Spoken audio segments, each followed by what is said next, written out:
I live every Saturday morning at 10 o'clock a.m. Eastern. It is truly intelligent media for the politically aware.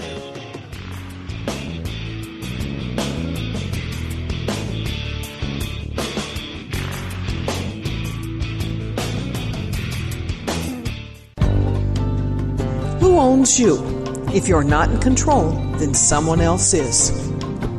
Join me, Ivy West, for Voices on the Wind. Saturday, I discuss government, health, metaphysics, suppressed science, universal mysteries, little-known incredible facts, alternative energies, and even more than you can imagine. Won't you join us on Revolution Radio Saturdays for Voices on the Wind with me, Ivy West. There are lives in the balance, people under fire, children at the cannons. Because if your head's in the sand, your tail is a target.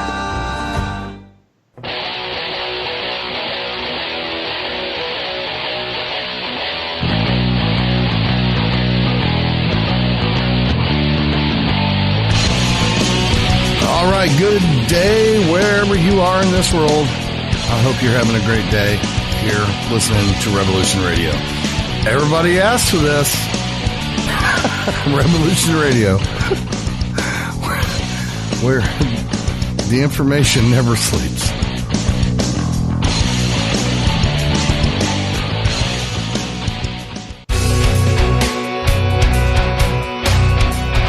All right, thanks for listening while we took that short break here at Revolution Radio, freedomslips.com. And yeah, we're going to get back to your host.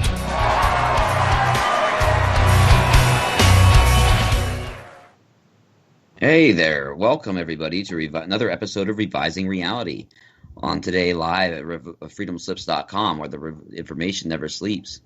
I'm your host, Tim Kaiser, and I have with me Steve. Welcome, Steve.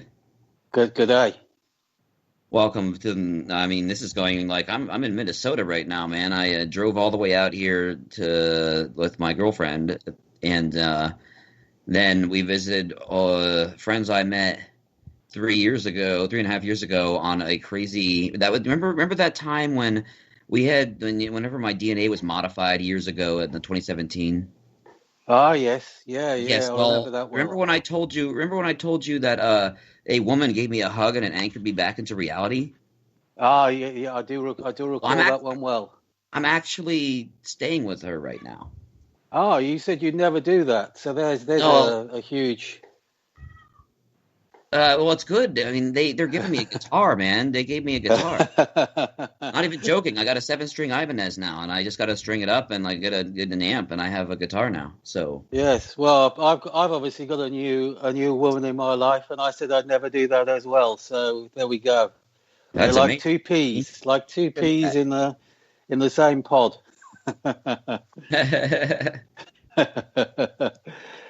So, of course, you're out at Minnesota, but I've driven all the way, except I don't drive, out to Sydney, Australia. So you don't get farther out than that. Oh, really? What are you doing in Sydney? Oh, it's nice and sunny here. It's a bit too sunny, actually. I'd prefer it to be a bit cooler, but... oh, really? It's snowy here. It's extremely snowy in Minnesota.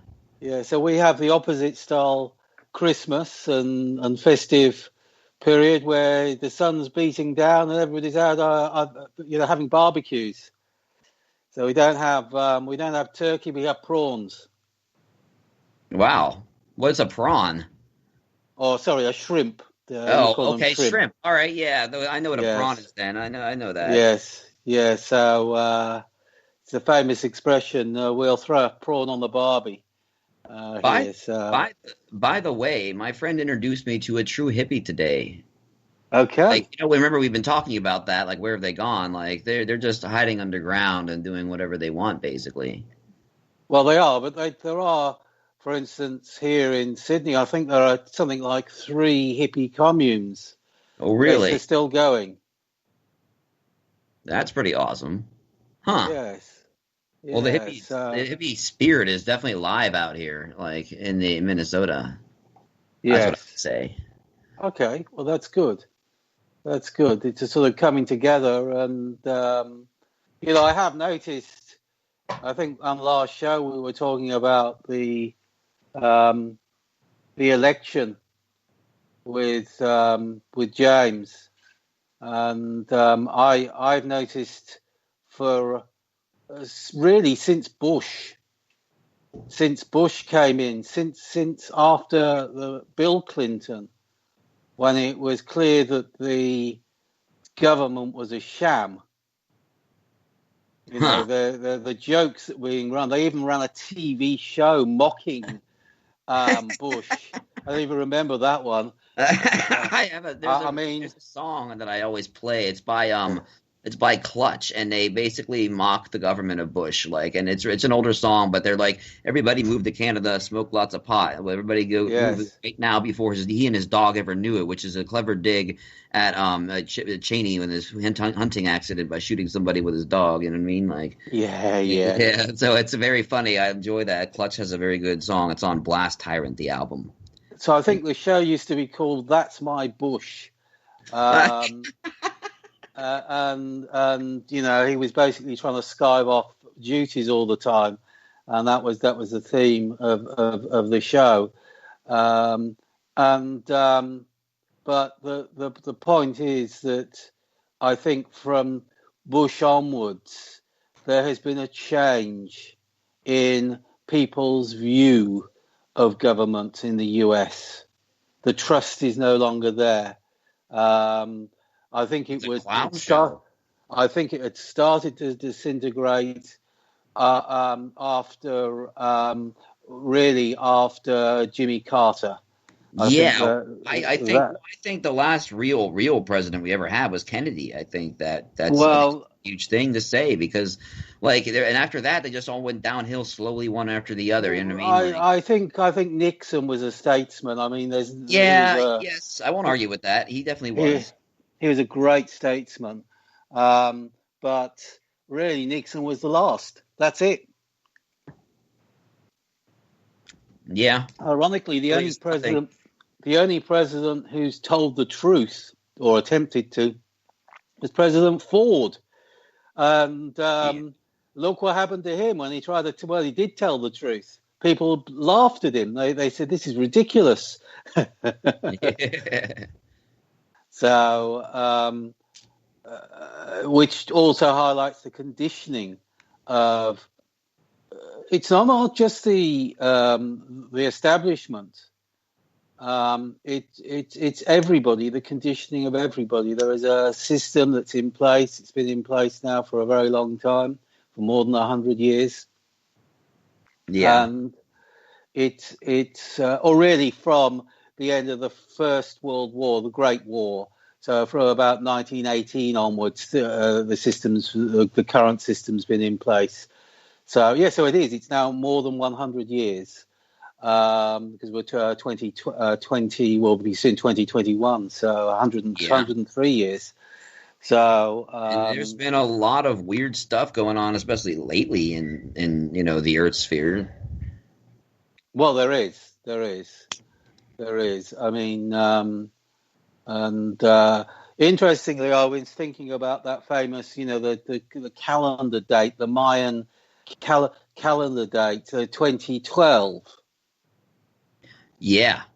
A lot of things happened right before 2012 for me, man. Oh, and 2012 was a really weird year for me because I started getting into spirituality really big, and I started reading Robert Monroe. And his books changed my life. They changed my entire perspective on how things were really laid out, and I started gaining some strange things from learning from new stuff. And I never really got out of my body, but I learned how to do pretty much everything leading up to it exactly. And so I didn't know why I could never recall my out-of-body experiences, but it's because I think my spirit was so busy in that background I wasn't allowed to know. Well, when I think about it, actually, my evolution began in 2011. I started questioning politics in 2010, and whenever Ron Paul ran, I became an anarchist, and then that really started back in 2011. Before then, and I started really questioning things. So that's funny because you say that, because that completely sounds mirror to mine too. Well, no, I'm not talking about. So my politics started back in the early, just after 2000. That's when I started writing about politics and Okay. basically debating. But my evolution into, I suppose you'd call it spiritual, extraterrestrial, paranormal, began in 2011. So just before 2012. But I was just thinking that if you actually transpose the 1 and the 2 of 12, you get to 21. So I'm wondering whether actually 2021 is going to be a more significant date. I think you're absolutely correct because honestly, there's a lot of powerful. Okay, listen, I was given a spiritual reading right before I came on the air here. Not today, but it was like back right before my first show. Somebody else gave me a live on the air astrology reading, and they said that I was doing karmic cleanup, and that they said also that this job you wouldn't see the major rewards for it until after the new year came in. That you Right. would gain the world for it, but that you would have to wait for the real repercussions to start coming in, like after the new Chinese New Year, perhaps. So, Right. like that's where the things really start to get you. You say 2021, I say that's a big year for humanity. I think that a lot of things Yes. are poised to change for us, and it might even be for the better, not for the worse. So the date 20, just by the way, the date 2012 has come up because the Mayan calendar, it's known colloquially as the Wheel of the Sun, was ends dramatically when they do the date lines, although different people, different analysts come up with different dates, but 2012 is a popular one. Yeah. Um, and I would agree with it, except that there is 1 degree missing. A chunk has been chipped off the Mayan calendar. So we're Yeah. missing 1%. So in actual fact, the end is going to be in 2020, 2084. Oh. So this is only the lead up to the end, and this is what I'm saying. So 2012 is obviously a critical date, otherwise the calendar wouldn't have broken there. Calendar is sealed in fate, and I'm going to explain why in a second. Um, the So we've still got 1 degree to go. So I believe that the full ascension, and I'm writing an article about that at the moment. Actually, it's an interesting one. I combine 1984 and the Human Ascension, so it's going to be an absolute riveting read when it's completed on my Aussie Thinker blog. That's Oh. OZZIETHINKER.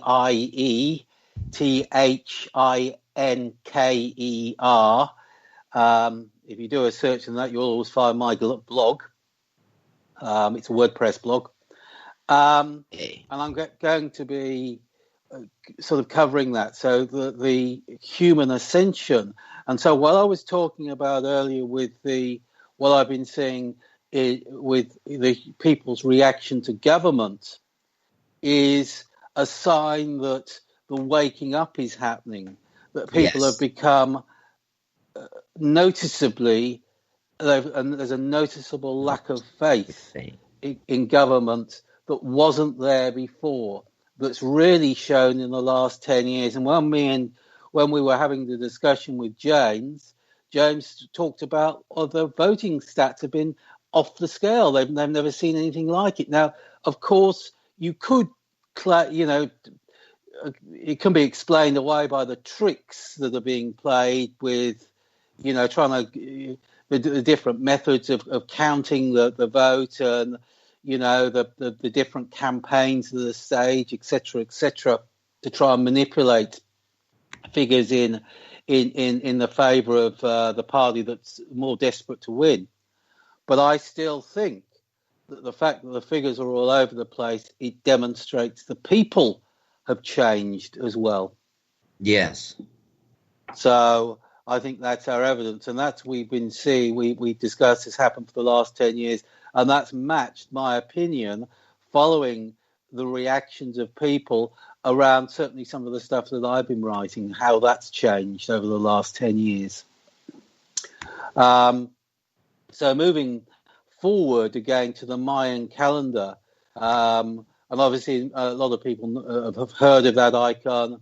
They've probably seen photographs of it. It's hers.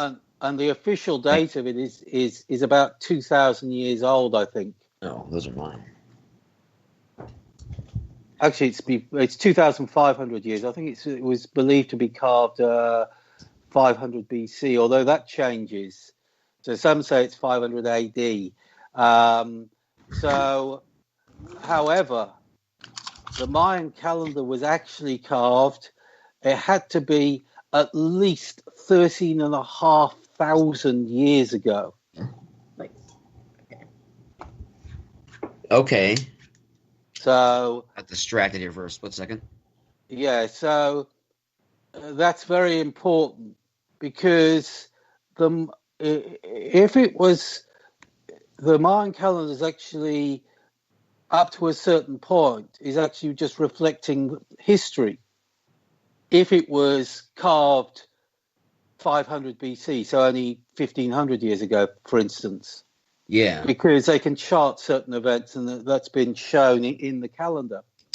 But if it's been carved, as I said, at least 13,500 years ago, then everything on the calendar is a prediction. Yeah. Well, that's the big thing, like, right? So then, if it's leading up to 2084, like, what's exactly is it predicting? It's not the end of everything. It's like the beginning of something new.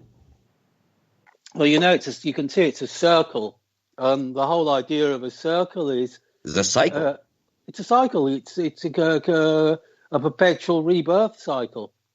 So it goes back to the beginning. So when you get to the end, it goes back to the beginning because it's a cycle, and that's why it's in us. That's why it's a circle. That's why it's a disc. So Yeah. the key evidence. I obviously have certain abilities. I can draw information from the ether. I don't know how I do it. I just do. And Same with me. so I can verify pieces of information I receive, and I have verified that the wheel of the sun is much older than believed. However, there is some evidence there for the materialists. There is a depiction of a creature on the stone which is called a toxylin. Called a what? A toxylin, Toxilin. I think it's the way it's spelt.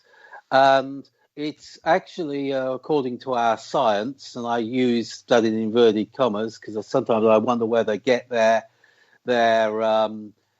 draw their conclusions from. It's a member of the toxin is a member of the vole family, and it looked a little bit like a deer or a buffalo or something like that. So it was deemed to be a very good food source. It would be something you would have thought would have been hunted. It would have been quite easy to catch. It was believed to have existed in water. Would have lived in very watery places. Unsurprisingly, there are 43 depictions of the toxylin on the wheel of the sun. So it probably was something like beef today. Oh, interesting. So obviously we see our bull and cow icons everywhere because that's what we eat.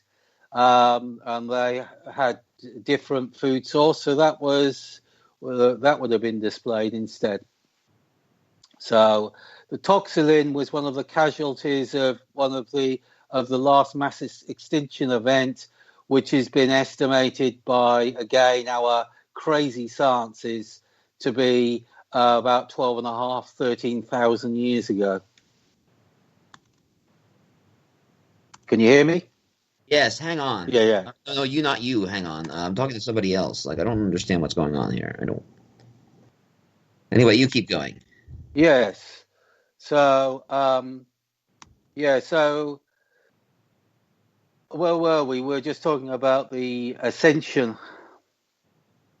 Yes. So the wheel of the sun, obviously, is, I would say, in many ways, is an ascension map.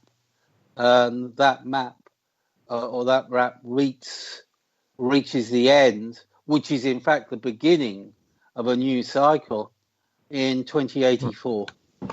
Huh. Well, that makes things interesting.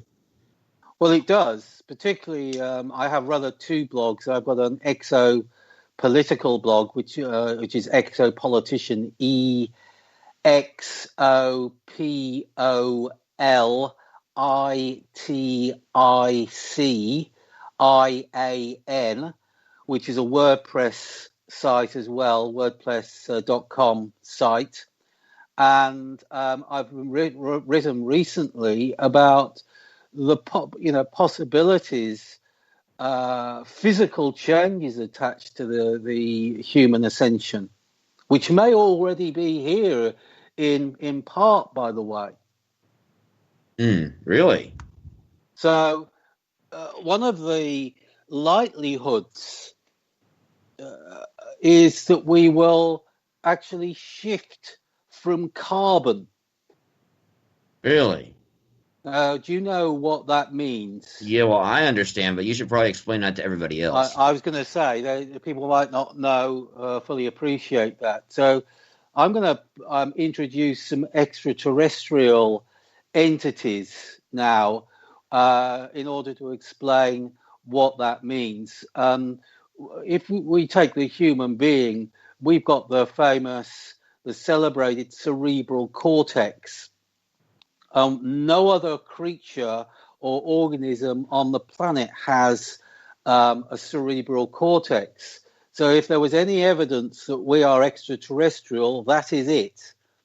Now, I know where we got the cerebral cortex from, and it was an extraterrestrial entity group that are colloquially known as Syrians, because they live on a planet or in a planet that is located in one of the Sirius stars. So in the Sirius star system, I think there's a Sirius A and a Sirius B. So I think it's a dual star system from memory. And so they're located in that star system region. And so they're known as... That star system approximately somehow some billion years ago is split into two things. It was originally one star system, from what I understand. That was like 8 billion years ago. No, incorrect. So actually, there are many dual star systems. We had two stars. Well, no, I just meant that it split. I wasn't saying that there was any. That there was no. It didn't. They don't split. They don't. Actually, I lie. Sorry, that is correct. So stars reproduce, as I wrote in my book. Stars they spawn, but they can spawn over great distances. So our sun has, I think, 5 sister stars. So 5 relatives, and they're not in anywhere near. Well, I don't think we've ever found them. So they're that far away. But we had dual stars here. In our solar system was a dual star, but one of them died about 300 million years ago. I lied, 200 million years ago. Wow. So our planet was reformed. So Earth was created from the debris of a planet that's known as Tiamat. And if you refer to the Babylonian text, Babylonian text mentioned Tiamat, and some have speculated it's how many planets we've got? 12, something like that. Anyway, it's an extra planet. I think it's if we've got 12, then it's the 13th. I've got to do my calculations. I thought there were 12, but if I've got that wrong, I've got that wrong. But Tiamat was an extra one, and this is incorrect. In actual fact, the extra one was known as Moldek, and that was destroyed, ironically, by the Syrians, by the Syrians' ancestors. And do you want to tell our viewer or listeners about what Maldek was to the dragons? Well, to the Drakon. Yeah, well, I can do that if you like. We've taken a huge diversion from the... Well, just a little bit about it anyway. Yeah, certainly. So Maldek's quite interesting. because I see some parallels with Nagasaki. Yes. Now, a lot of people know that Nagasaki was the place to go to get wine, women, and song in the 1930s. Yeah, they would call it a den of sin and vice. It is. It was the place. Look what happened. They went and nuked it. And Maldek was a dragon rest and recreation station. They had sort of barracks and military centres there, but there was also a place where you went to party. Dragons like to party. Dragons like to do that. They do. And it was regarded as a place of licentiousness. So, of course, the Syrians have this sort of prudery. So that sense of stoicism is very Syrian. That's interesting because I used to study Stoicism. So this whole idea of morality, although I must admit the way Syrians approach morality on Earth was nothing like what's happening now. This vice of evil, I call it, that removes all freedoms completely arbitrarily and with very little justification. But anyway, there was the full story behind Maldek is quite a long one, but I'll cut it short. The Syrians settled on Mars about 100 million years ago. We're coming up on a hard break, I think. Okay, we'll continue. I don't know. I heard music start to play. Maybe I was wrong. Maybe that was your phone or something. Nope. Here we go. Okay. We'll be back in a minute, folks. I'll see you shortly. All right.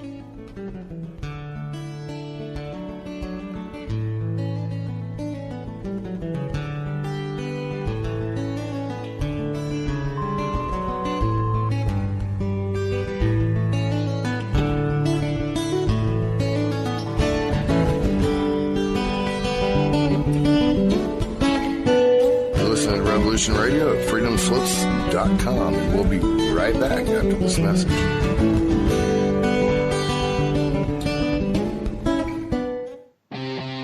We did not engage in conflict that was out of line with our mission. Is it disloyalty? Is it sedition? Is it treason to oppose the hands of tyranny?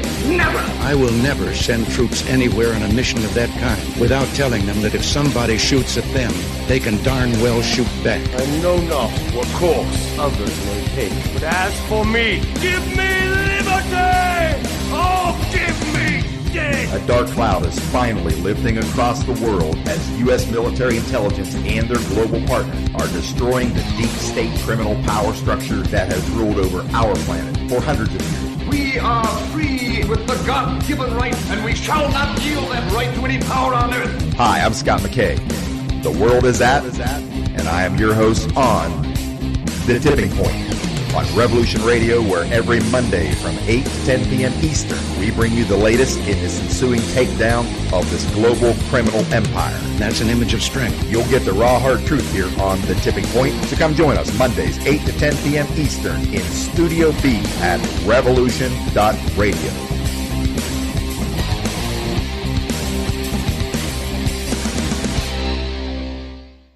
Be evasive. But that doesn't mean that they're telling the truth as opposed to fiction. And Genesis chapter 6 verse 4, there were giants in the earth in those days, and also after that, when the sons of God came unto the daughters of men, indicating that there were giants before the Nephilim. And sons of God, plural. They weren't talking about Jesus coming down. No, that's right. Yeah. Uh-huh. I'm Steve Crawford, host of Factor Theory Live. Join me every Sunday night from 10 p.m. till midnight Eastern Standard Time on Revolution Radio at freedomslips.com. Check it out.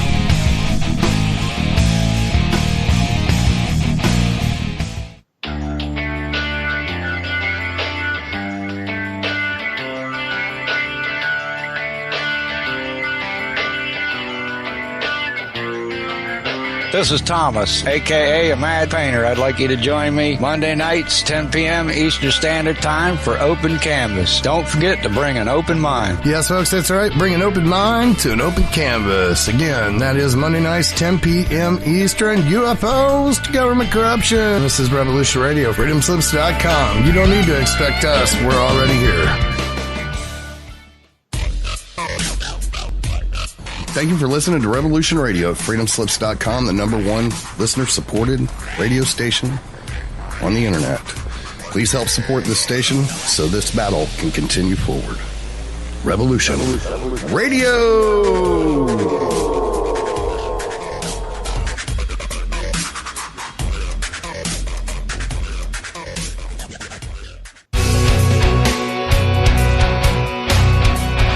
All right, thanks for listening while we took that short break here at Revolution Radio, freedomslips.com. And now we're going to get back to your host.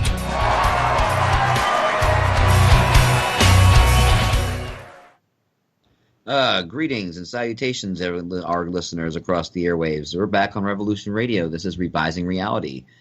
Welcome back. I'm your host, Tim Kaiser, and I'm bringing in Steve. Steve, are you there?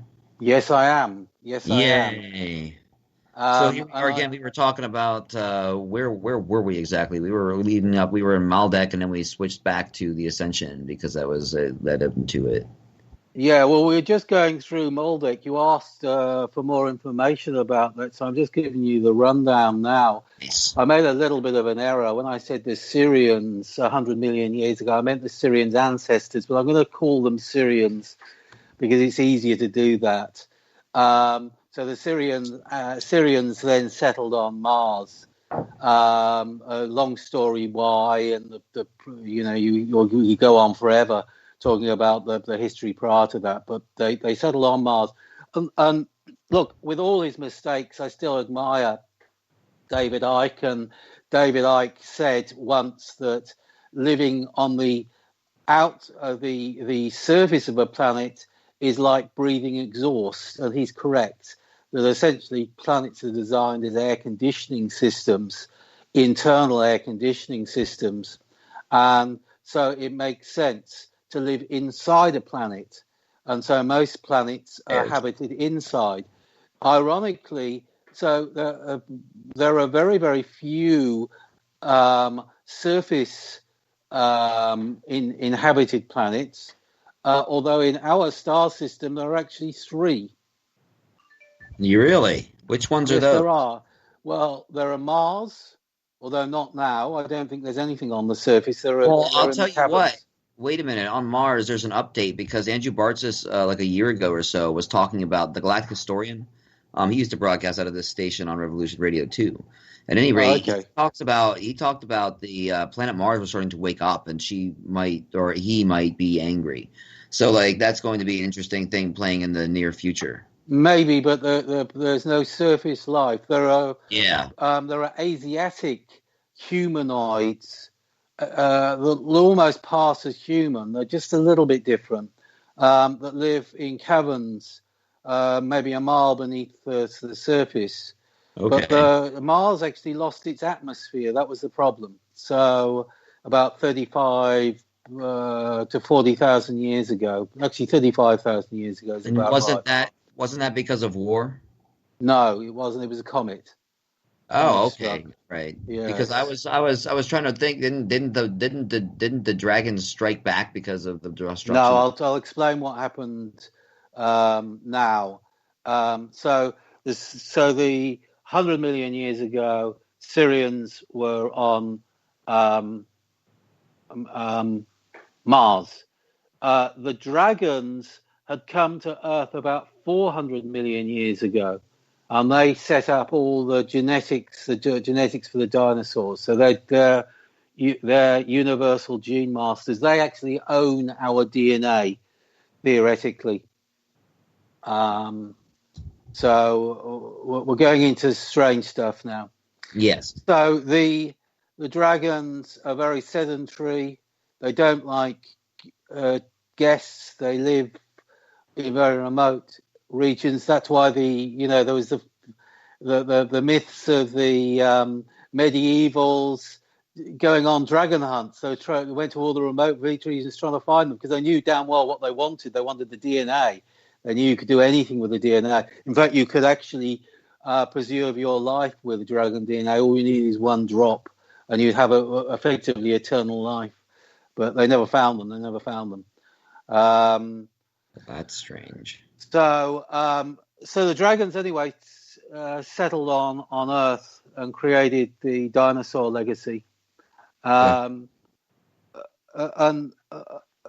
pretty much for several million years, the Syrians, maybe 10 million years, the Syrians, actually probably more than that, probably maybe even 20 million years, the Syrians were quite happy on Mars. They were developing their structures there. And then after a while, they decided they needed to look around for other planets.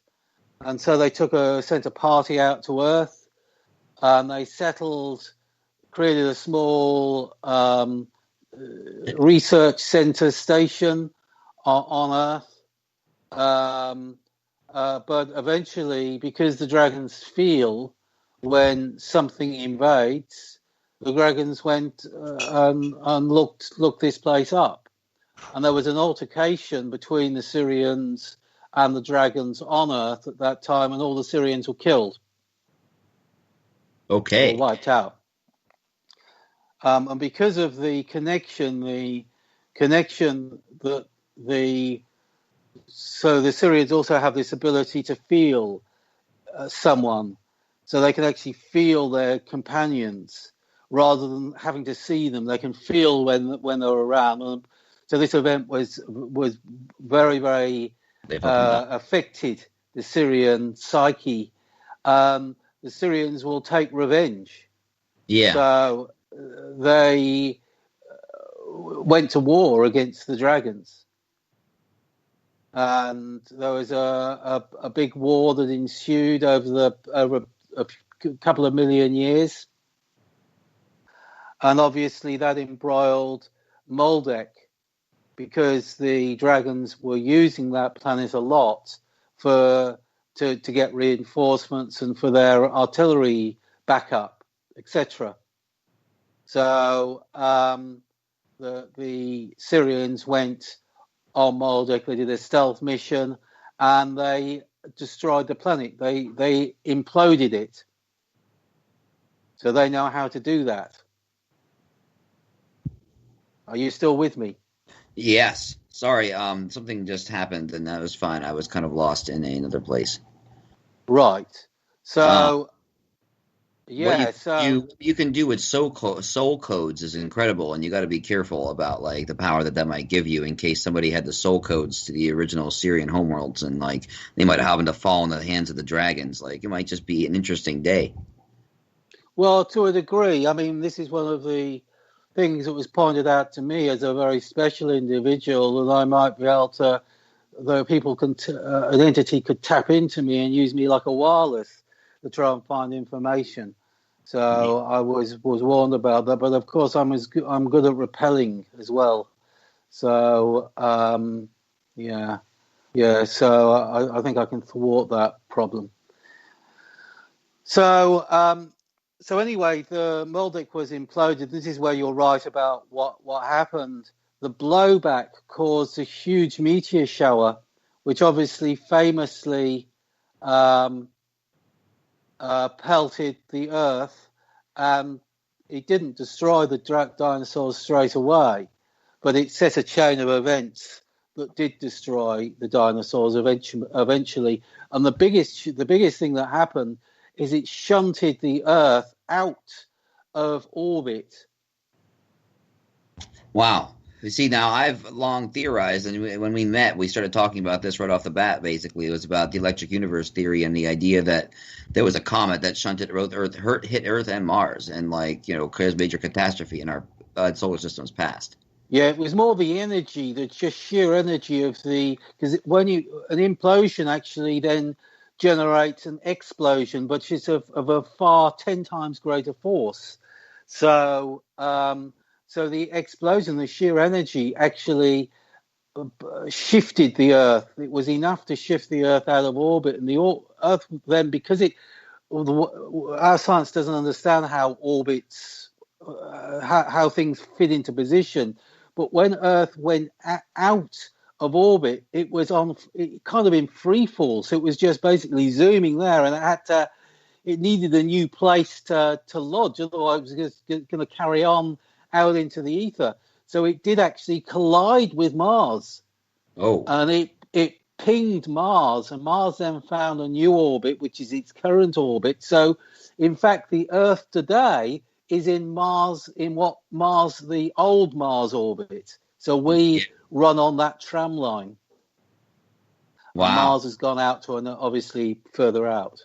I was aware there was a planetary collision, but is everybody aware of the two scars that remain from that collision? Because basically you're looking at the Grand Canyon on one end, and on Earth's end, and you're looking at on Mars's end. You're talking about the huge scar on it. I can't remember what it's called. Yes, those are the two scars. Well, that was caused 78 million years ago, and then it took about 10 million years so the dinosaurs died out about 68 million years ago. Wow. Yeah. So the Earth didn't get it too badly, so that's why surface life continued. It was actually the temperature shift, the geothermal change that ended the dinosaur, because the giant dinosaurs weren't going to be able to survive, except in very special supertropical conditions, which was engineered, very thick atmosphere close to the sun, so it was a much thicker atmosphere than we have today, and very, very muggy, whereas it didn't work where the Earth was shifted to, and that's why the dinosaurs then changed into birds and other things. And some of them just died out completely. They couldn't. And we essentially are a hybrid species between Syrian, with our zebra cortex, and then the Dracon and the dinosaur DNA. We've got we're probably one of the largest. In fact, we are celebrated as the largest DNA catalog in the universe. So we've got a lot of extraterrestrial components in our DNA catalog. Alex Collier, for instance, cited 26 different extraterrestrial components in his analysis of reports from the Genome Project, even though the Genome Project is very backwards science, because, as with all other sciences, they simply sift through symptoms without understanding what causes are. So Mars was more devastated because that got the full brunt of the explosion of Maldek, and all life on Mars' surface was wiped out. It was almost like a karmic blow, because the Syrians shouldn't have done that. It was a huge thing. Their DNA was downgraded after that. So, because you can't do that. There are certain things you can't do, and that's one of them, cosmically. Wow. Yes. And so they lost all their populations. In fact, the only reason they actually survived at all was there were about 35,000 stationed on spaceships. Wow. And that was all that was left. So they were down to 35,000 people. That's a terrible blow to take. Can you hear me? Oh, yeah, I said that's a terrible blow to take. Can you hear me? That's better. Okay, I was going to say, can you hear me? Like, I can hear you just fine. Yeah, I've just got a slightly dodgy connection. I've had to wiggle it a little bit, and you're now coming in loud and clear. Excellent. That's really good. So you talked about before. You were asking about our genome and the connection with the Draco, and the Draco is really a pet name for a group of a collective group of entities which work towards a common cause, and the lead agency group is known as the Sephardim, and they're not named after the celebrated Jewish brand. Can I say brand? Is that the correct? I think. Yes. So, in fact, I think the original Jews actually named themselves. They called themselves Sephardim after the Sephardim. So they it was a paying homage to the Sephardim. That's why they're known as the Sephardim. So the Sephardim are otherwise known as reptilians. Yeah. Now, obviously, there are a gamut of different types, species, backgrounds, genuses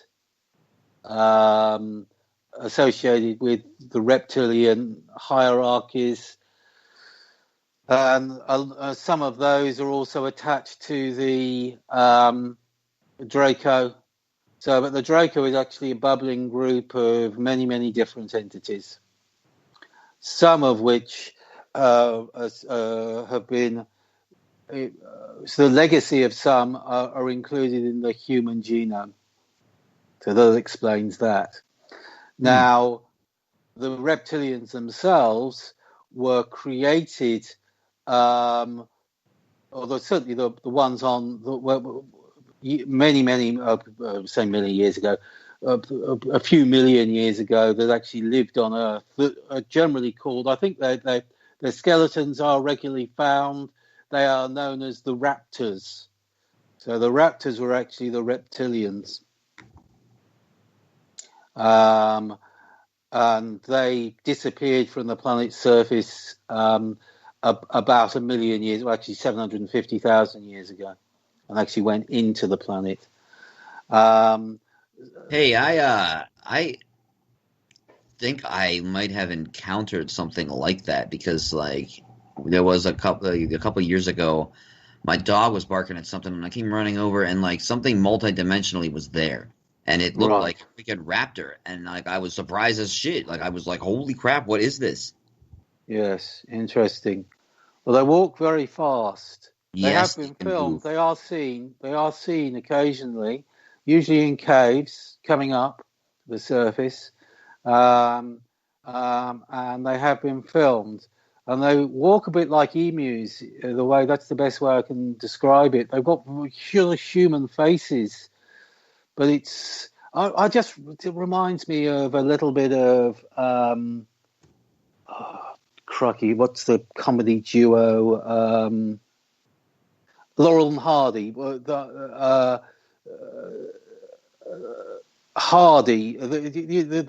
Stan Laurel. You know, his silly face where he sort of does that frown and he looks up when he's done something stupid. And if you look at that face when he looks up, that reminds me of that reptilian face with the frown where he puts on that stupid face, and that is their typical face. They don't have any body hair, but and obviously head hair. But you just feel there's sort of hair. There's something that replaces it. So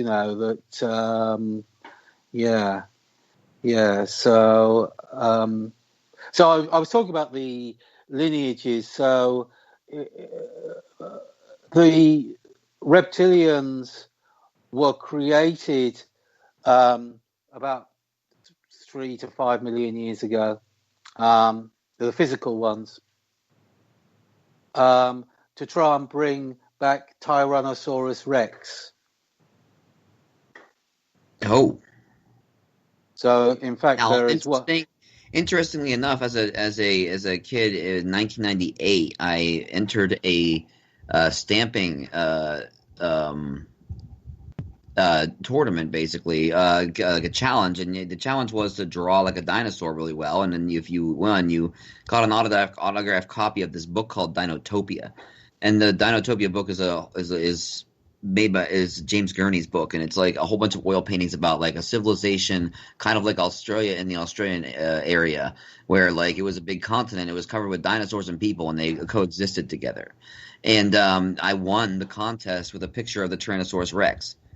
Yeah, interesting. You see, so they created this miniature version. It took a long time to create. It took about 1 million years to create. And that was the legacy, that was the most recent legacy of Dragon DNA. There are other components. It was actually a consortium of extraterrestrials, which were headed up by a group called the Lyrans, which are feline in character. Lyrians. They're called Lyrans. Yes, the it's very interesting because like I feel like my cat has a presence of them every now and again if they use her as a listening device. Yeah, interestingly, in terms of behavior, when Simon Parkes is a celebrated talker about the reptilian, he's a very, very knowledgeable man on reptilian custom, and he was talking about some of his experiences in higher dimensional regions, and he was advised by his host that the closest creature to them on the planet is the human cat. Yeah, in terms of behavior and the way that cats tick. So, which is, if you look, you've got a very good feeling of how they behave. So obviously a cat will more likely run away from a problem than face it. We have a cat around here somewhere right now. But if they like you, there's an energy thing where if they like you, they'll come up and allow you to stroke them, etc., etc. So reptilians are obviously very similar in that respect. So if they like you, they're going to hang around you. If they don't like you, you're never going to see them. So that's pretty much the bottom line. So yes. So is there? I think we've pretty much covered Moldek and the Draco. But going back to what I was saying about the Syrians, and we went back and we were talking about human and the Ascension. Yes. The Syrians are renowned for some of their party tricks. Oh, really? So what the Syrians could do famously, and Plato sort of insinuated with some of his writings, that the Syrians were famous for their alchemy, so they could change anything into gold using their minds.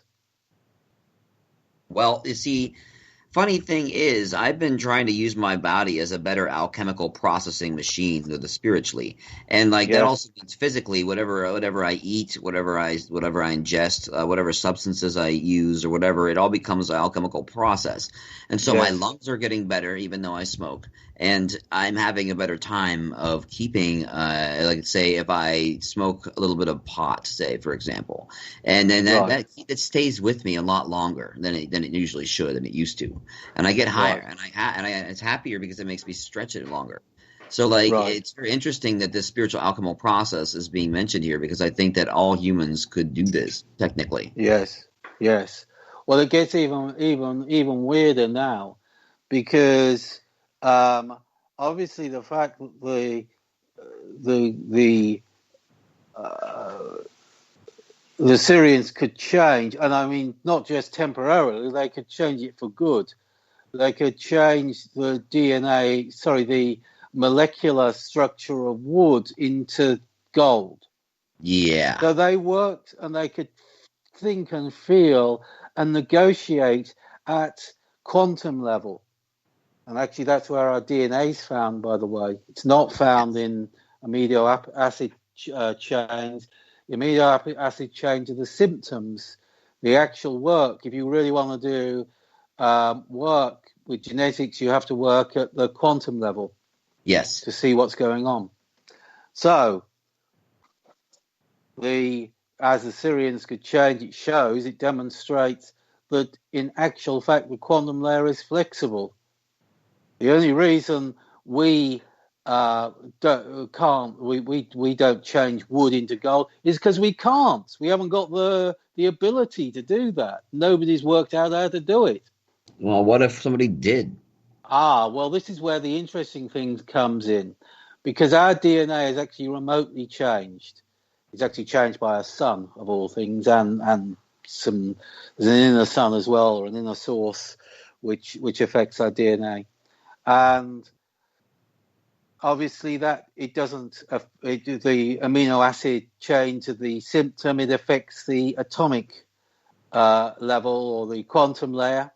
And one of the things that will happen, I believe, in line with the ascension, is it will switch carbon atoms, it will click them over into silicon. So we're going to turn into silicon. And one of the things I postulated in my latest article on exopolitical is, yes, will our science even notice?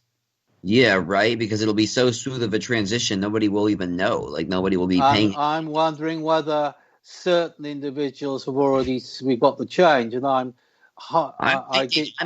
listen. I'll tell you what. I think that happened. Straight up. I am bemused by the magician. He's called a magician, but he seems to be something more than a magician, called Dynamo, spelt with a Y, Dymano. Dynamo. Okay, well, hang on. We'll have a chat about that after the break. Okay.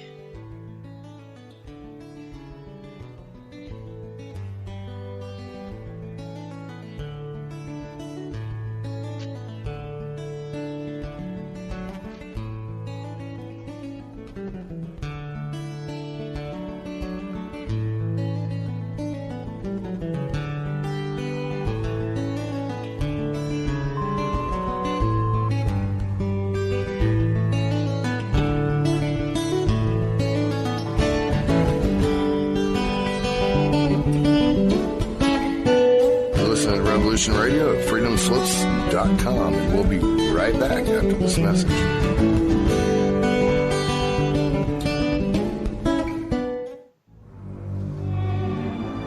I will defend myself against their tyranny. Number 3 is my radio broadcast. I'm squarely in front of the public all the time, and they all know what's going on. For we are opposed around the world by a monolithic and ruthless conspiracy that relies primarily on covert means for expanding its sphere of influence.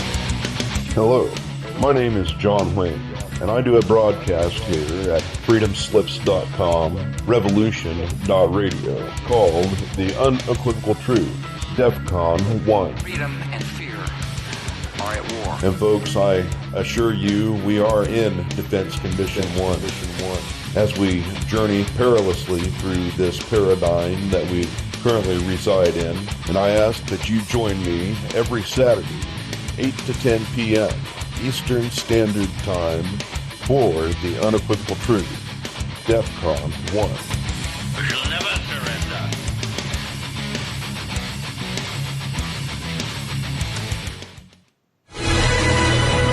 I want to thank everybody for listening to Revolution Radio at freedomslips.com, the one place where information never sleeps. Revolution Radio. All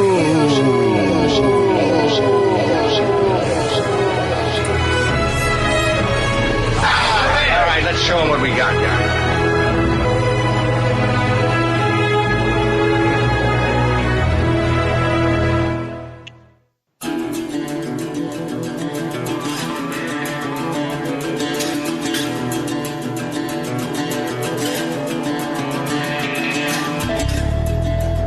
travels to Earth through the rainbow crystal bubbles from the furthest reaches of space and time, across the dimensions, through the elements, and in harmony with the colors of the universe. Through her mastery of abstract stream of consciousness malapropisms, she weaves a web of comic, satiric, cosmic conversation. Her subjects can range from Norman, the goose next door, to astrology and earth changes, and into the deep recesses of the soul matrix. She holds a wealth of knowledge on herbs, plants, and astrology. Join Mona and her guests on adventures of a feral hippie as she touches the earthly radio waves 5 days a week at 2 p.m. Monday to Friday on Studio B at Revolution Radio.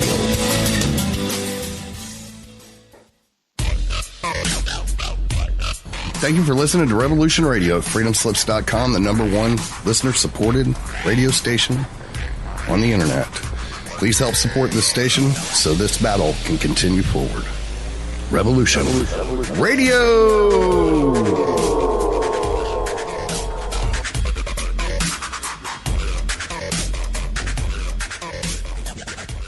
The opinions expressed on this radio station, its programs, and its website by the hosts, guests, and call-in listeners or chatters are solely the opinions of the original source who expressed them. They do not necessarily represent the opinions of Revolution Radio and freedomslips.com, its staff, or affiliates. You're listening to Revolution Radio, freedomslips.com, 100% listener-supported radio, and now we return you to your host.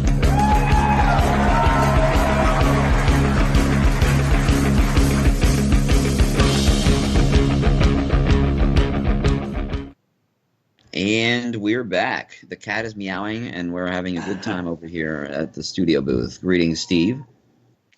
Good day. I think the cat's obviously listening. Yes, and it's giving is it he or her approval? His approval at this stage. His approval, all right. His approval.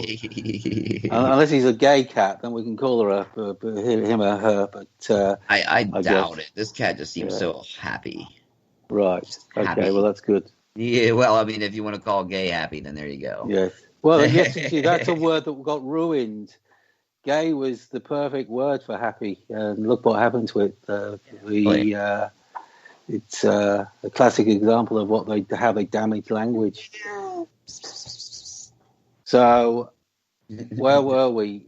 I mentioned Illyrians. Well, I mentioned before the break about Dynamo. Yes, I actually looked him up. Now, he does things, unless these are camera tricks that defy reality. I doubt it. He seems to be, it sounded like he was really interesting. Like, he did it live, and, people were, astounded by him. They called him the Dynamo just because, he was doing this live. So I think he's real. I do as well. He's been on TV. He's done some crazy things. He turned paper butterflies on the wall into real ones. Whoa! He did this balancing act where he had stuff balanced on thin air, but it didn't fall. He did all sorts of other stuff as well.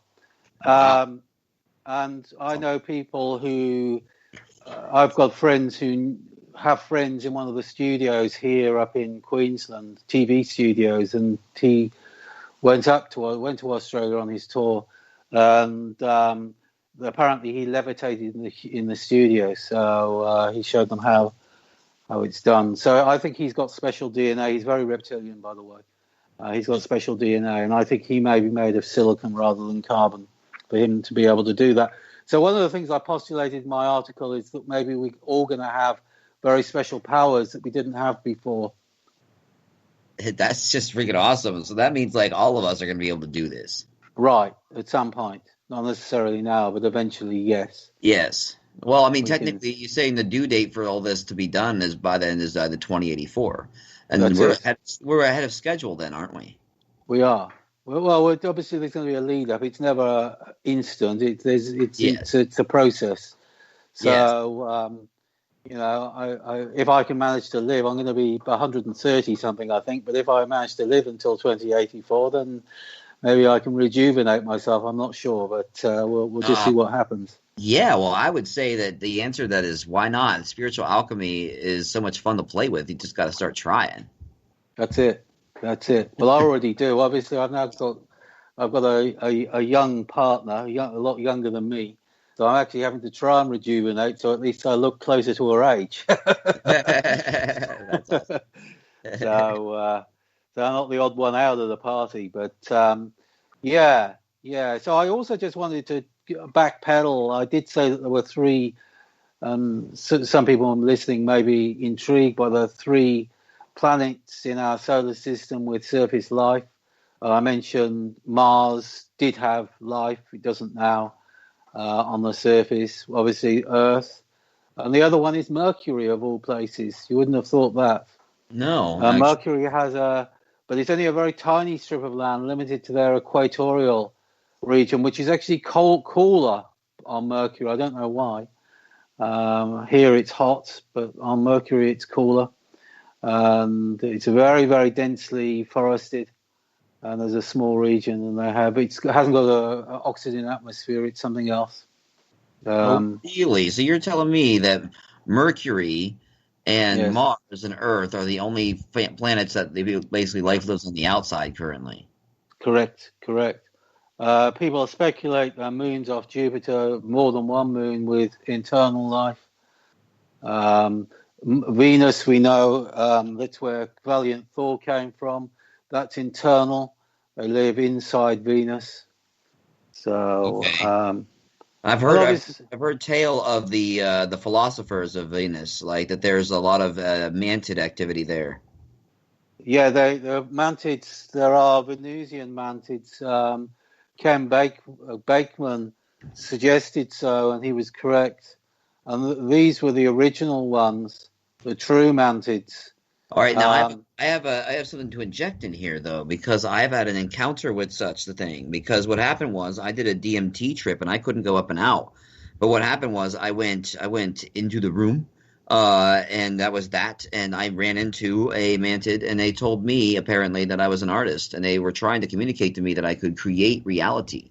And I at the time misappropriated that, saying that they did it, but they do, but they were trying to tell me that I was the artist. And this was years ago. Well, that's interesting. Then that would explain your relationship with me, because there's some very big stuff that's going to happen in the future. I'll talk to you about that offline. We need to discuss that. Yes. Right. So the mantid that you saw, did he or she have wings? I do believe that she had wings. Okay. Or was it a he? It is an interesting question because I think there might have been more than one. All right. So the mantid group, if they had wings and they were Venusians, the wings, the reptilians have an allergy to the wings.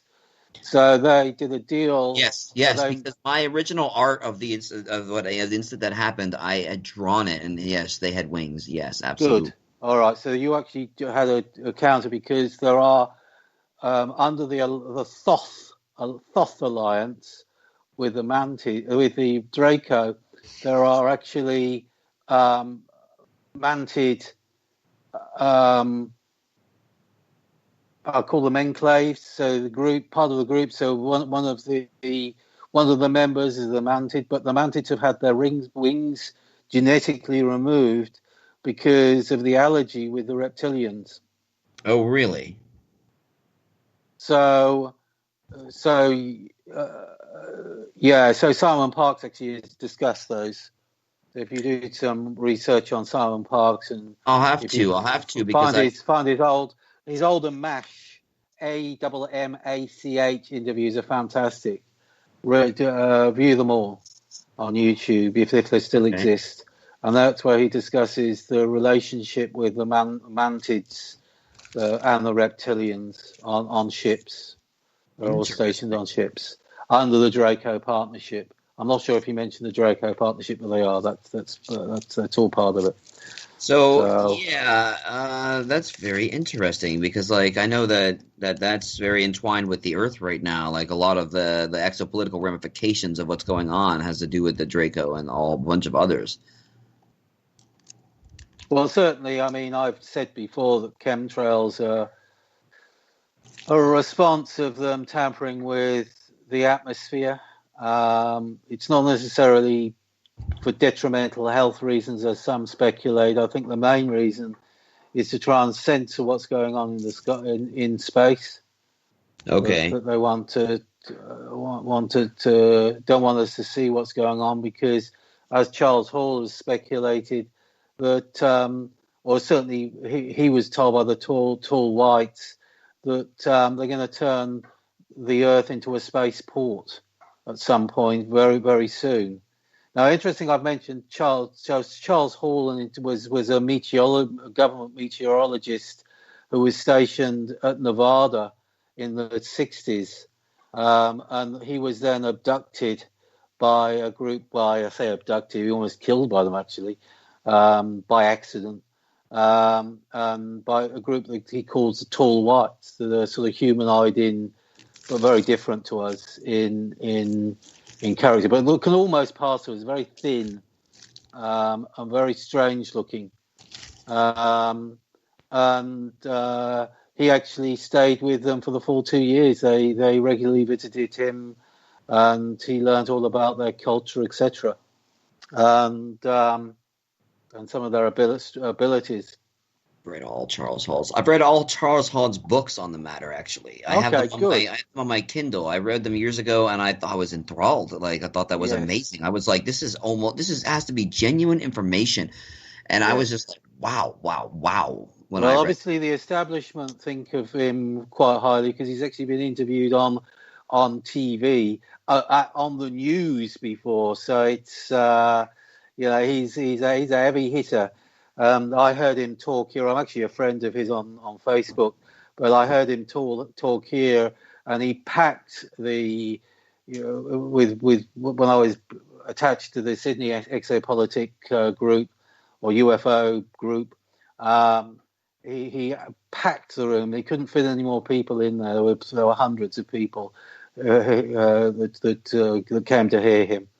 But anyway, I have been given some information recently where one of the things that Charles Hall said, that they may introduce a new Messiah, and that's going to be one of the tall white. Well, in Italy at the moment, there is a tall white pulling the shots. They're calling the shots on global politics. I haven't got his photograph, but I'm trying to get his photograph. Really? That would be awesome. I would like to meet him sometime too, myself. I don't. It's very sinister. No, the tall whites are not. Wait. They're control. They've got a big control agenda. It's going to go against sovereign human autonomy. They are the enemy. Have you gone quiet, or is it my? I was just. I think I would. Okay, I might have been multidimensionally arguing with one of them, perhaps. Yes, interesting. So I'm not saying that they're not without extraordinary knowledge, etc. But in terms of agenda, I'm not compelled in the tall white direction. I'm extremely concerned by it. So not good news. Interesting, very interesting. One of the things that Charles Hall mentions is they carry the pen, which is like a laser weapon. He was almost killed by it, but it has many, many purposes, and these have been found. There have been, I think, 2 found by the Americans. They have them in special museums that people can't go to, but they don't know how to work. They don't know how to make them work. They haven't been able to figure how to get the laser to actually work. So they have the pen, but they can't use it. Now, the other thing that I forgot to mention before in the talk about the Syrians, I was going to give you the analogy, or we were talking about Moloch, and particularly the dragons versus the Syrians. I believe that the St. George and dragons myths, St. George versus the dragon myths, actually stem from that altercation From what altercation exactly? Over Earth, where the Okay. war between the dragons on Mars, the dragons on Earth and the Syrians on Mars. And so the St. George emblem represents the Syrians. And interestingly, do you remember that group that committed suicide in France? The cults that committed suicide in France in the late 1990s? Yeah, you're talking about Heaven's Gate cult, right? Right. So Well, here's the they remember used the the St. George emblem. They used the St. George emblem. And they were talking about returning to Sirius, and they all had to kill them to basically, because they move extra dimensional, you can't take your body with you, so they had to end up killing themselves. Well, hey, wait a minute. James McKinney talked about that. Him and I talked about that on a show recently, where he said that the Heaven's Gate cult was actually trying to contact a UFO, which was in the shape of Halley's Comet. And what was going on behind the scenes was that they were not trying to kill themselves. Actually, what happened was they were suicided by the CIA, spiking their thing. That's what we had discussed us on a show a while ago, and actually has like 2,100 views on Facebook, or not on Facebook, on my YouTube account. It's the only show that I have that has that many. Interesting. I wasn't aware of that, so it wouldn't surprise me. Wouldn't surprise me at all. I've written I can't remember if it's the latest article or the article before, but Osiris is interesting. So the planet attached to Sirius star is called Siris, Siris. So Osiris is not the underworld. It's actually the gateway to the planet Sirius. And I believe Osiris is actually located in Venus. So Venus is internal Venus. There is a gateway to Sirius. Wow. Yeah, see, that is extremely interesting information, especially with the connection that I have with the Mantids already with the Venusians. So that's very interesting. That is very interesting indeed. Well, I was shown recently there's a nebula that's been photographed around the Sirius, what we call the Sirius star region. I've never seen so many zetas packed in to cosmic real estate. And there's actually one head that's so obvious, I mean, it just stares out. There's actually a great posse of zetas in this nebula. So zetas are actually created all the planets. Oh, wait, what? They created the planets? They build planets. So energy fields build planets. Hey, wait a minute. Steve, have you ever read or seen Hitchhiker's Guide to the Galaxy? Because there's a group of people who build planets literally in that thing. And is that like basically an anachronism to the same thing? Well, they of course still running on material planes. Sure, but it was just the parallel begs to be called out. I think you're right. I think a lot of these things you do find glimpses of the truth in there. So I would say yes, and I have actually mentioned Hitchhiker's Guide a few times in writings of mine, and drawn a few other parallels. I started reading it. I read like 3 of the books or something like that because they're just so raucous. They're amazing. Like they're hilarious. Yes. Like I just love the humor in it. Like it's great. Yes. Yes. Very happy. Yeah. Yes. So so the Zetas are planet builders. One of the interesting things about this nebula is that the Zetas had a massive fallout with the Syrians. So I'm now having to rewrite my opinions on the relationship. Obviously, it's still very strong. Otherwise, they wouldn't be there. They wouldn't be crowding round. So I've got a very strong Syrian aspect to me. And one of the things that I can do is I can see, if I look up my head, it's like a well. So I can actually go metaphysical now, of course. So it's like a well that I'm looking up. And in that well, so I'm down below, right at the in the water, splashing around in the water, but I'm looking up, and there's this looks like a planet, a globe. It's purely made of light. It's very very beautiful. It's oscillating or rotating ahead of me, but I see these little heads occasionally poking. I just see the top of the head and two eyes poking down at the top of the well, and then Zetas. They're all looking down. Oh, wow.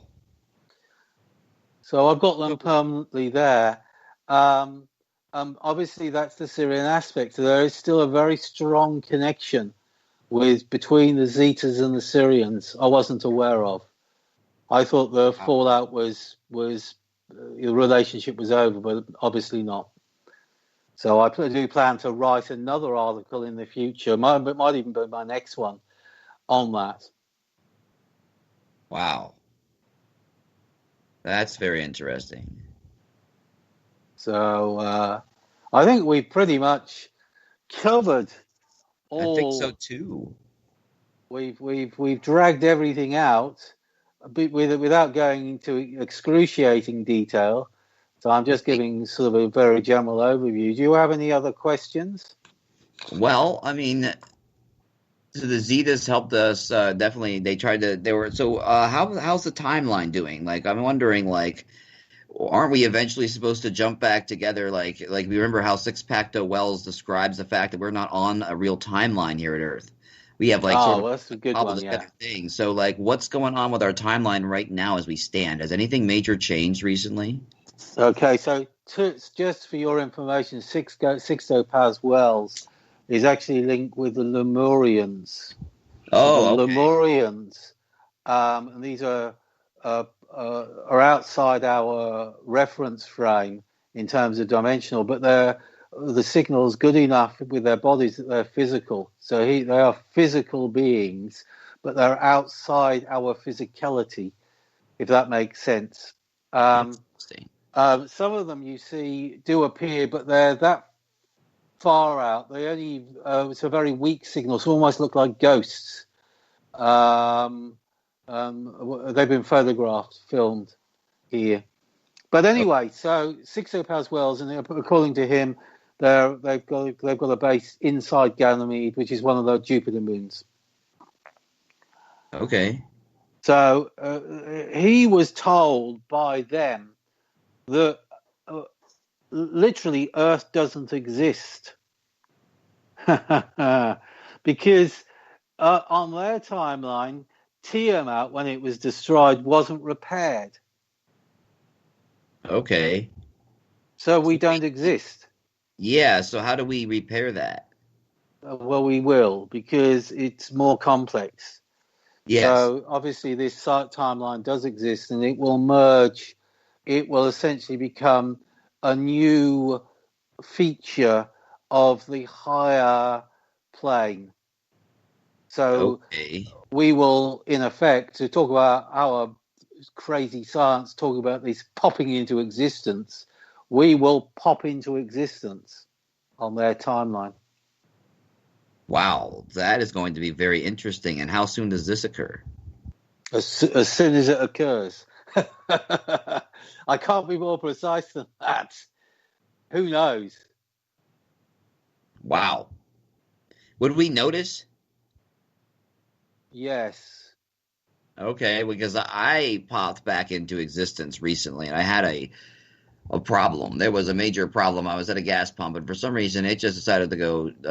It just decided to just crap the bed on me right there, and like I was just like, why? And then all of a sudden, I had this terrifying feeling like there was something terrible about to happen. And what I did was I jumped out of reality.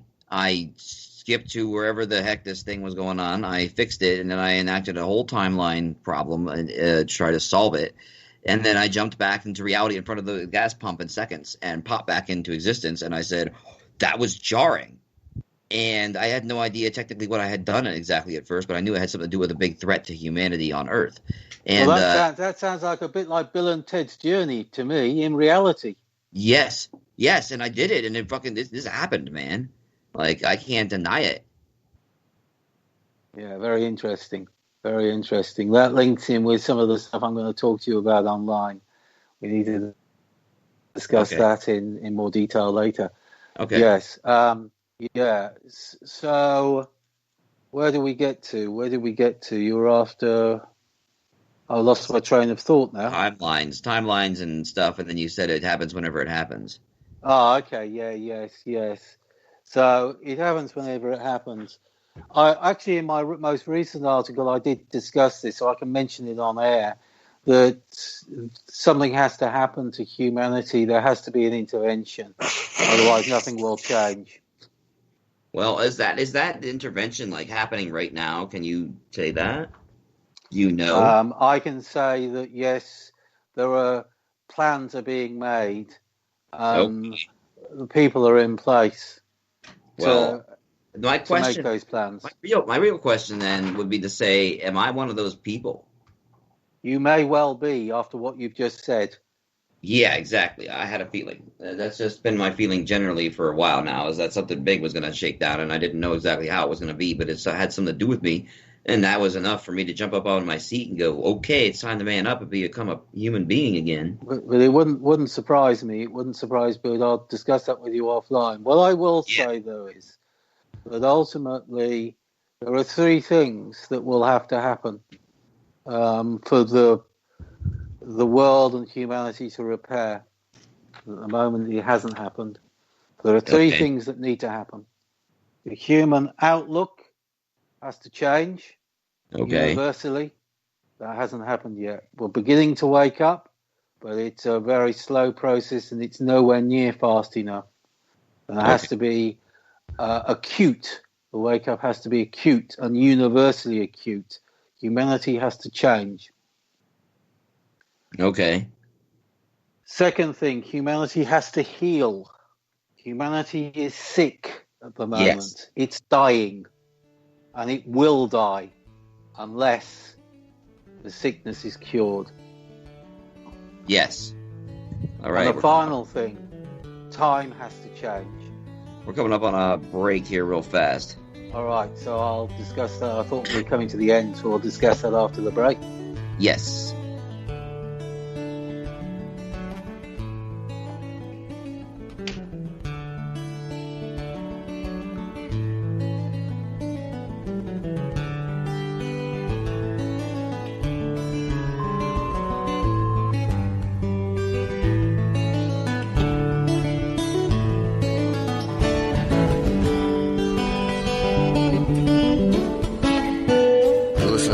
Radio at freedomslips.com, and we'll be right back after this message.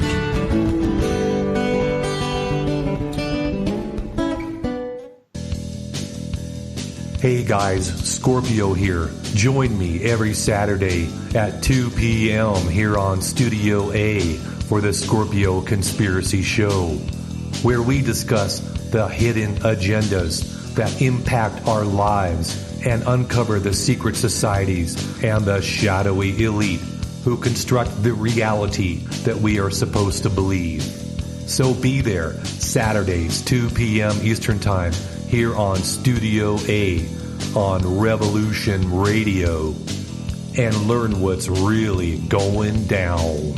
Lost a little honey on the lone highway, left me for another on the lone highway. They killed Dirty Dog McGee on the lone highway.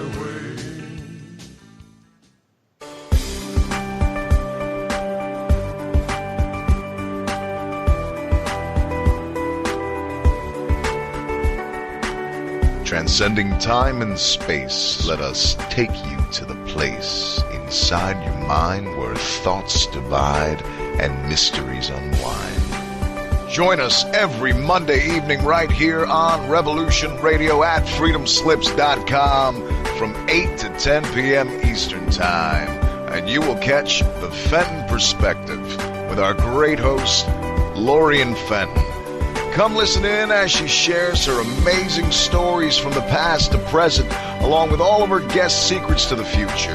That's the Fenton Perspective every Monday evening right here from 8 to 10 p.m. Eastern Time, only on Revolution Radio. Oh, and You don't need to expect us. We're already here.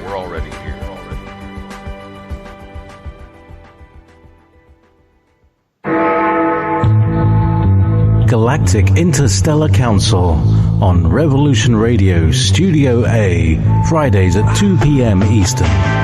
Join us as we traverse the starseed paradigm, as expressed in the time-space continuum that we know as the divine expression of love and light. Integrating this conscious unity into the galactic paradigm. So welcome all, both terrestrial beings and galactic beings as one. So be it. You're listening to Revolution Radio.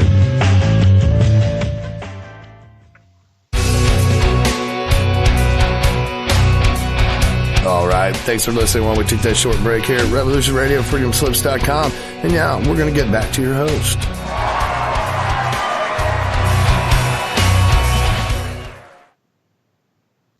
Hello there. We are back on the air live for Revising Reality. Steve, yes, there you are. Okay, good. So I was talking about that time has to change. And we're talking about the three things that have to happen to humanity. And before I say that, I mean, at the moment, even though humanity is beginning to wake up, apathy is still rife. And there's this tendency to just blame and rely on Big Brother or Big Father or Big Mother to, solve our problems rather than getting off our backsides and taking on those that detract from us. Be it that they've been very clever, the political infrastructures in giving a semblance of credibility to what they do. But it's still going to be a huge battle, certainly as things stand currently, to get people to get off their backsides and do anything about the situation. I feel like there's some people doing that. I know I personally am doing all in my power to do that. I know I might have stepped up in a bigger way than most, but like I was ready. I got tired of waiting. I was just like, listen, there's got to be time to get ultimate clarity.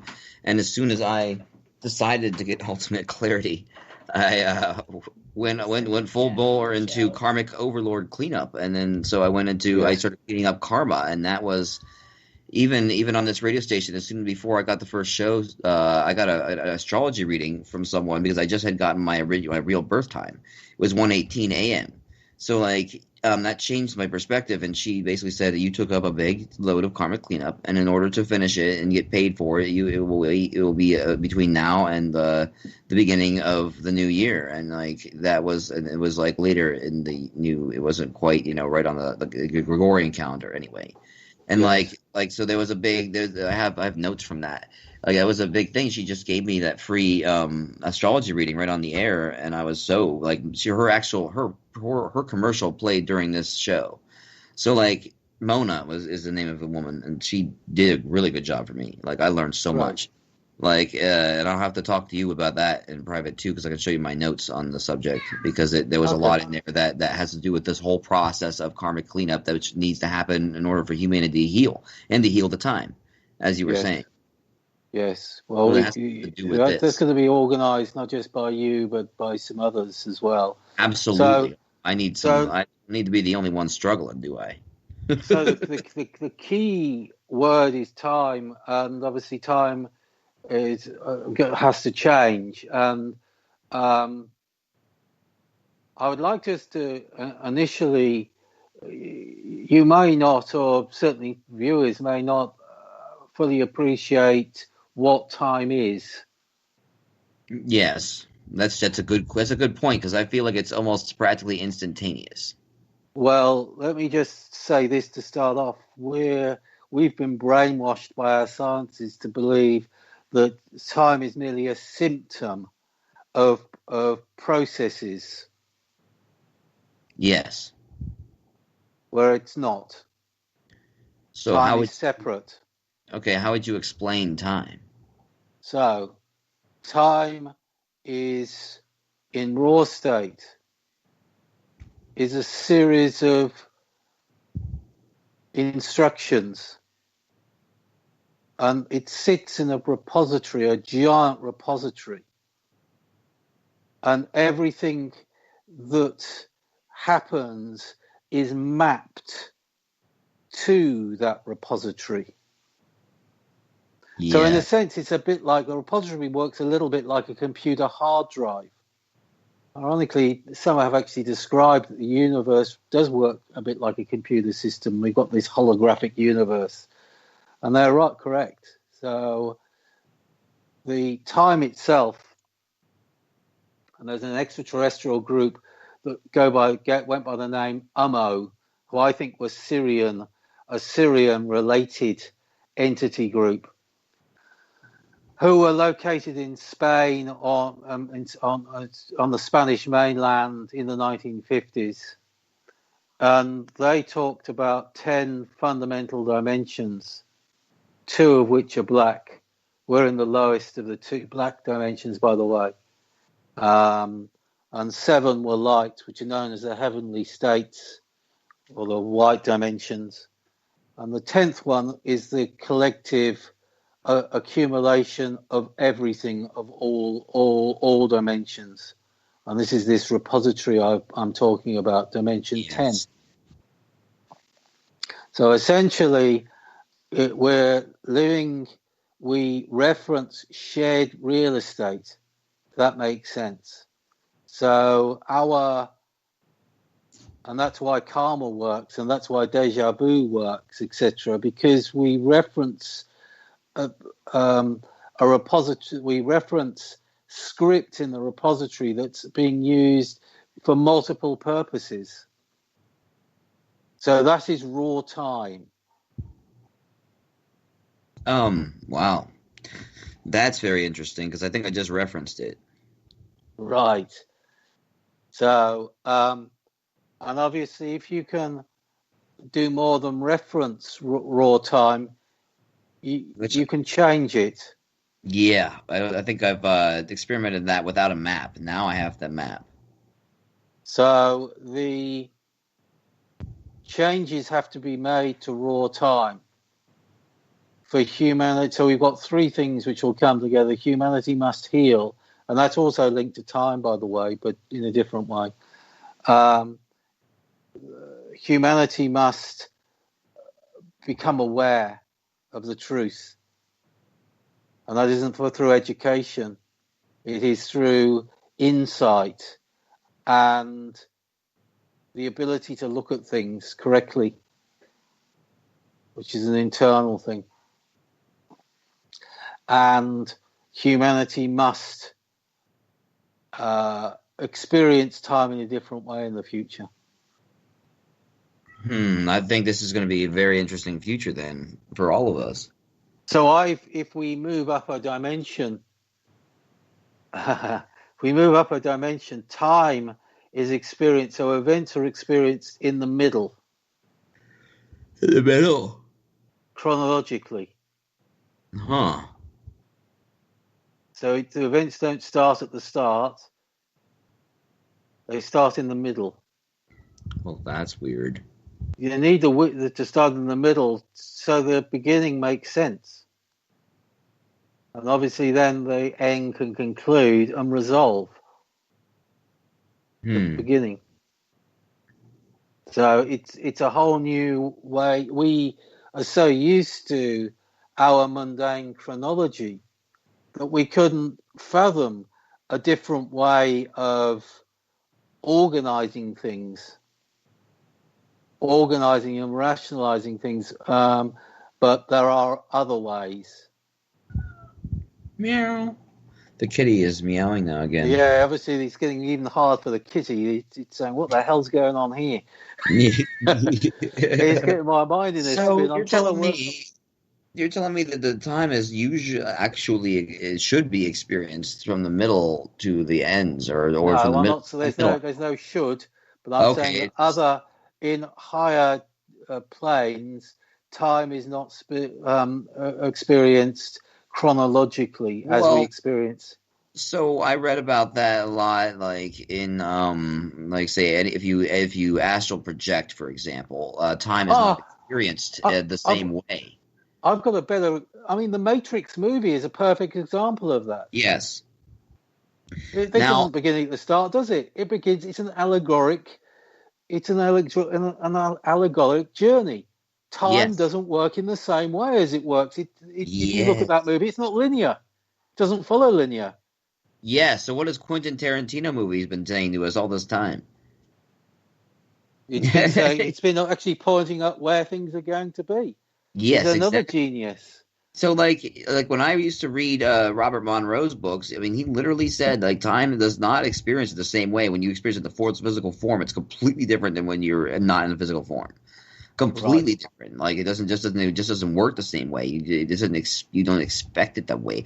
And I'll tell you what, like whenever I was on that crazy LSD trip with Molly, so it was candy flipping. So Molly would be MDMA, another substance. And I had taken a hit of bubble cocaine for the first time in my life beforehand. What happened was I experienced time like that. I experienced like fire was like literally like it was a fire going, a real fire, right? And it was like literally updating at every 5 seconds, like they would change as if it was a shuddering YouTube video. It was the weirdest thing, Well, and one of this the whole motion trails, like people were like in one place, but then and they were in the center of the motion trail, but then everything was spread out from the beginning to the end, just like you described. Time it doesn't work like you usually think it does when you're on yes. another plane of existence. So I literally was in another plane of existence. Well, if you think about it, when you dream, when you're sleeping at night and you have a dream, time Yes, doesn't work in the same way. It's yes, yes. rational in dream state. It seems perfectly right, but it doesn't work. And you can shift from one scene to the next. It's just, and it's all natural. There's no big deal about it. You don't think, oh my God, it's a travesty. You just think, well, that's natural. So ultimately, dream state is perhaps a good analogy of what we might see in the future in terms of reality. Um, uh, I was on the example of time. One of the things I was shown, and it was back in 2011, so a long time ago now, it's almost 10 years. I was taken to a planet. Oh. And I was in this building, which was very light. The planet was very dark. There was I don't think there was a sun, or there was no noticeable light, so it was permanently dark. But in this building, it was very light. It was had very high, and it was like it was completely made of glass. The building, box-shaped building, and I was floating up and looking down, and in the building were these trestle tables, very low trestle tables. And on the edges of them were these, I looked like crabs. They looked to me like crabs, but they were sort of bluish coloured, and they were sort of pockmarked like the moon. They looked a bit like the moon, you know, in terms of their, and I didn't know what they were and what they were doing. And I was later told they were manufacturing time. Huh. Which is all interesting. And time is supposed to be elastic as well, isn't it? Yes, but very secure elastic. Okay, all right. I thought so. Yeah, so not in terms of it's pliable rather than being, flimsy. Yes. So I thought I'd just add that. So time is actually manufactured. It's spun by these crab-like or spider-like entities on this planet, which is one of the things I'll mention about the planet. By the way, it has water, but it's like thick water. It's almost like gloop. No, really. There's this big sea. There's on the surface there are these. They remind me a little bit of kangaroos, white kangaroos, But in terms of life forms, but in the water, they have these flowers, these lilies, but they're black. Black lilies. Yeah, black, and their leaves fall off into the water, and the water then basically eats them or processes them. Wow. So it's like a cyclic life, and they grow from the water. They get whatever nutrients they need from the water. So it just the cycle continues. And in the water are these strange dog-like creatures, very odd, which are almost impossible to describe, and they live in the water. Dog-like creatures in the water, huh? Maybe that's why our dogs like water so much. No, they're not like our dogs. Oh, okay. Our dogs So are just dog-like. They just that's the closest I can come to anything black again. Or what else? There's no light on the planet, or there is some light. You can see stuff, but I don't know if the light's generated by these buildings or by some external source. There's no noticeable sun, so yeah, very, very odd. Very odd. Wow, that's a very interesting. That's extremely interesting. I'm looking at it in my imagination. Like you showed me your dream since you described it, and I can see it in my imagination. I'm just going, well, that is just bizarre. Like it's like I don't know. I don't want to call it like a manatee. It's completely different. Like it's completely different than a dog or a manatee or anything you can describe. Like what you showed me. Like I don't even know what it is. Well, they showed me, and I presumably was meant to should be shown it, so I'd work something out, but I didn't know what the hell to work out, and then I was told it was they were manufacturing time. Why I would have thought they were manufacturing time, God only knows, but you know, it's not what you really expect, is it? You know, but yeah. So we were talking about time and that's pretty much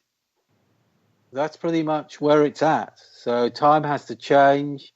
The whole linearity thing will go, and it has to for humanity to survive. Yeah. I mean, one of the problems is, and I can see why the powers are trying to, and the powers are only working for the Draco. They probably don't even realize it, but one of the options is completely destroy us. And it's actually in Genesis in the Bible, where God was angry at our creation, and the reason God was angry is we're both animal and spiritual being. We're a fusion of the two, and it's a monster. So we have to become a spiritual being and drop the animal. That ultimately is going to be the thing that has to happen. Interesting. For us to move forward. Huh. Or to be very, very little animal. A very, very slight animal and more spiritual being. Yes.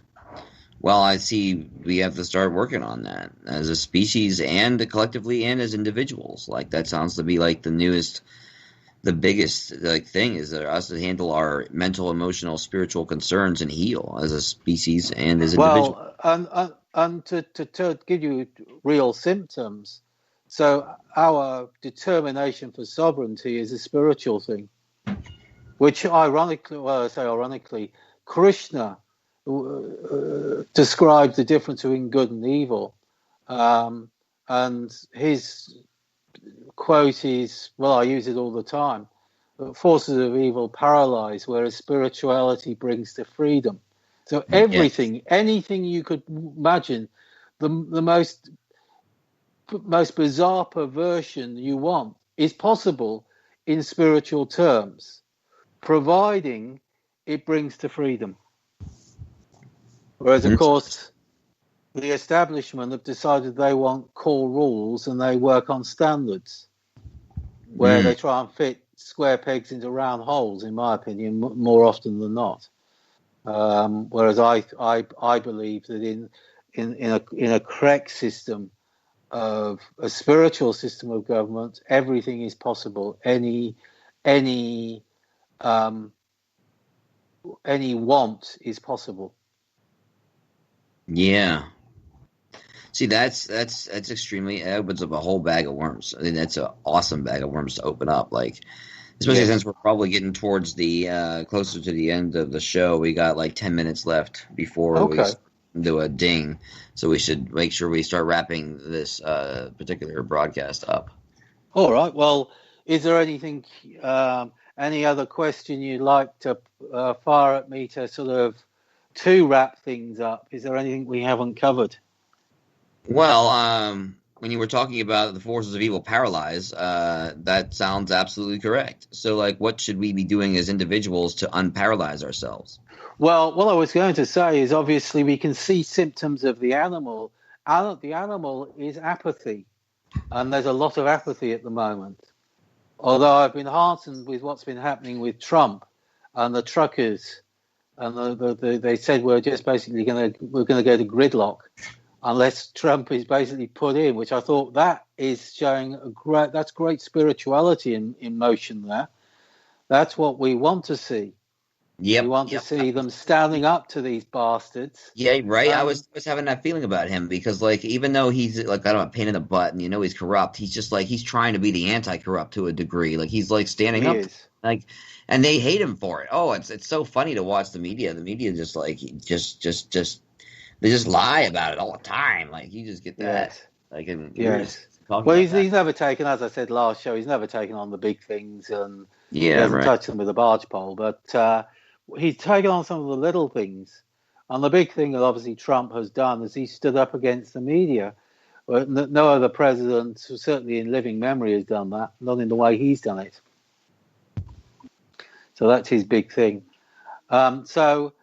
We were just having a conversation about that a couple hours ago. We were talking about how Trump's like hated by the media, and that probably means it's a good thing. Like we were just talking about that recently. Well, the media essentially runs the justice system.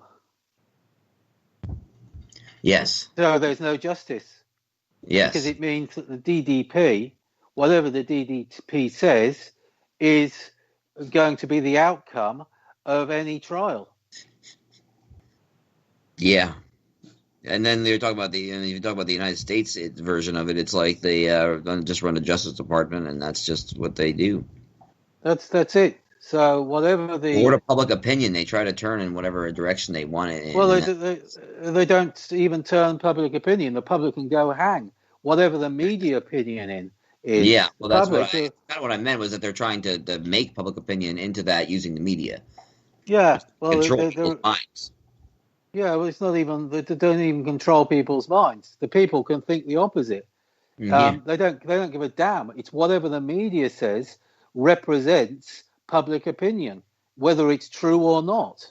So, and this is what's been going on. So, the DDP, so the prosecution, have 100% of the voice. When have you seen a trial which allows the defendant to actually speak? Tell me one. Give me one. Yeah, my friend was telling me that the judge just like was working around with these candles on the, and then he just didn't do anything about it. Like he mentioned something, and the judge was like shocked the guy even talked. Like why should you talk at your own thing? Like this guy was just going to throw the book at him anyway. That's all there was to it. The judge was going to throw the book, and that was all there was to it. And he did, and that was just put him in jail right then and there. Like he shouldn't have been. Right. But I'm talking about the media. When has the media invited? I tell you, when it's somebody who's a friend of their bloody corruption, yeah, then they'll get as much airtime as you like. But anybody else can go hang. And that's the problem. Exactly. And that's the problem. So we've got trial by media. But also we've got government by media. So the media goes and says, this is how you're going to run government. And the government then goes and puts its hand up and says, oh, okay. Whereas Trump hasn't done that. Trump has said, sod off. Yeah. He's brave for saying it too, because they're trying everything they can do and throw at him. And so that's why this is a very important election, because if Trump actually overturns the phony results, yes, the media has collapsed. The media no longer has its power. Yeah. Because eventually the media can crap on as long as they like. But people will say, well, you've got no power, so we can just carry on anyway, and we'll just keep on doing what we're doing. Crap on as long as you like. And that's what's going to happen. And essentially that's what Trump is put into motion. Yeah, you can crap on as long as you like, media. I'm going to plow on and do my own thing. I don't care. Which is what we should be doing as individuals, is just ignoring them. Precisely. And that's, of course, what some of us, you included, have been doing. We ignore the media. Yep. They just go plug on and do as we do. I have a different outlet than that. I don't have to be involved in the normal media. I have like the alternative media at the outlet on the station, Revolution Radio. Like, it's just a great place to. It's a great place to be, and I know that people out there, it's probably tight for donations right now. We got to keep the station operating, so I just want to toss that out there that, like, you know, the station needs donations too.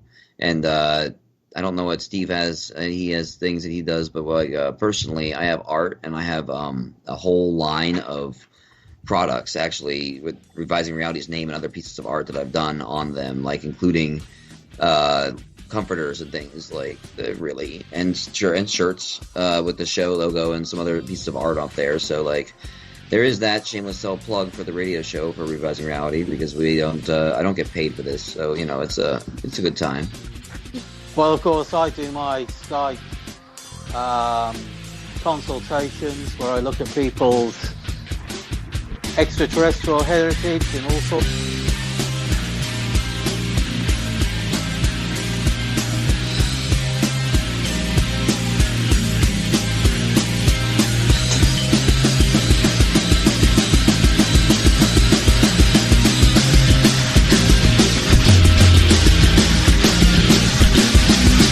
Thank you for listening to Revolution